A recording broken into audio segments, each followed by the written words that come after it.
Hey, I'm back. It's April with Your Photo Travel Guide, Travel Collective. Just popping into TripAdvisor like I like to do and check and see if there are any questions to be answered about New England tours. Sorry about the dark here. I've got someone that's posted October, let me just get rid of that, October 5th through 22nd, which that's about a 2 week, easily a 2 week trip. So they should have a lot of time to spend in Vermont. It's a great time for fall foliage. They're staying as guests of three different couples. Brattleboro's a little bit more industrial. I would try to definitely hit. She's not saying, oh, she's saying return to Boston. Yeah, having Boston at the end of the trip for fall color would be my best bet because fall color starts north and moves south with the cities and oftentimes ending up with the color last. So those are my two bits there. Also, when you're staying with friends and family, sometimes it's good to set boundaries. Just let them know, like, hey, our time is limited. We'll eat breakfast with you and see you back for dinner, or however you want to work it so you don't feel like you aren't getting to see the fall colors out in these areas. But definitely make sure to visit Woodstock, Vermont. There's a quaint covered bridge there. There's usually, if you check the schedule, I think like Wednesdays and Thursdays, they try to do a little craft fair with local goods and things on the square. You might want to check out Taffsville, the covered bridge there. There's a Long Trail Brewery. There's lots of things like that. And definitely, I always advise picking up a state map. Go to the state website and get a free map mailed to you because on the map, you just unfold it. It's got the back is filled with things that you might not have thought to do, um, even that way, take it with you. So if you get there and realize, hey, you know what, we got a little bit of time, we really enjoy sampling maple syrup, or maybe there's a little farm stand. I mean, all the local goods, it's fun to check out and try. And then you'd have the map and you can easily see where those are located. Or it's fun to go, check out another covered bridge. Some of them are really beautiful, some of them are hidden off a little, wooden, yes, the covered bridges are wooden, but oftentimes they're off of two-lane gravel roads, was what I was trying to say.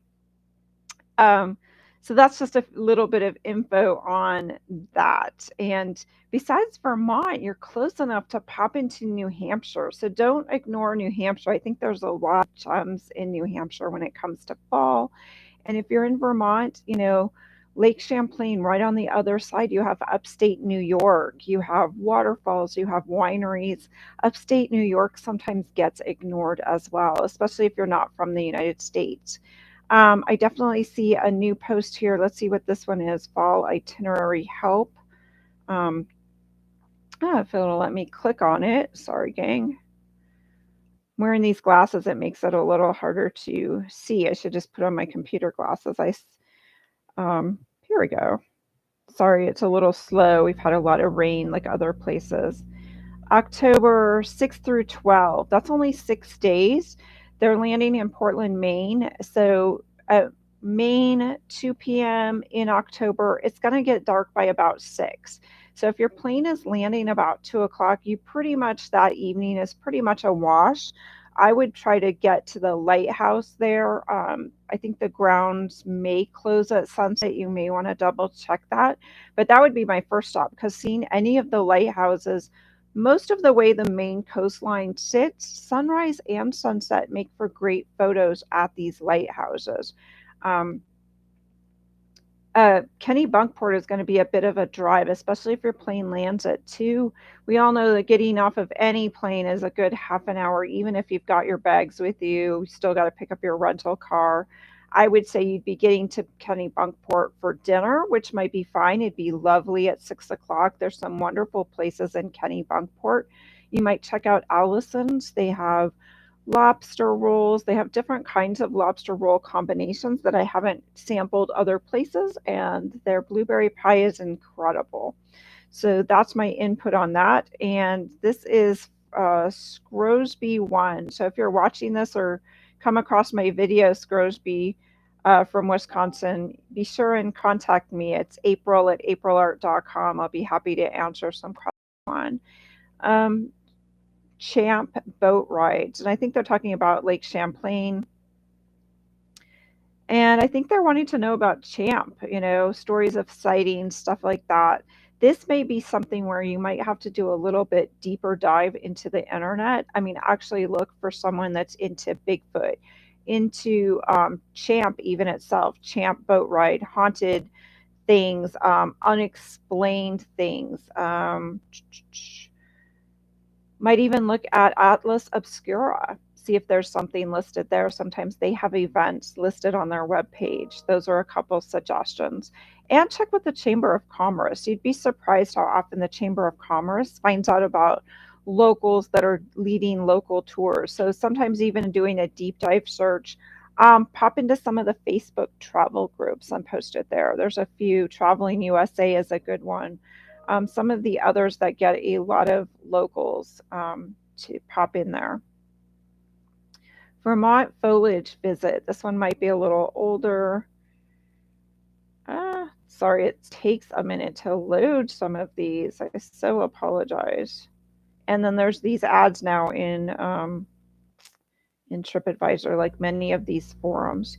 If you haven't checked out the local magazines, I always advise looking for some of the regional magazines. Like if you're spending time in Maine, Down East is a wonderful magazine. It always highlights new restaurants, new things that are popping up, and often these places have Facebook pages. Looking for approximately best time to arrive to see fall foliage.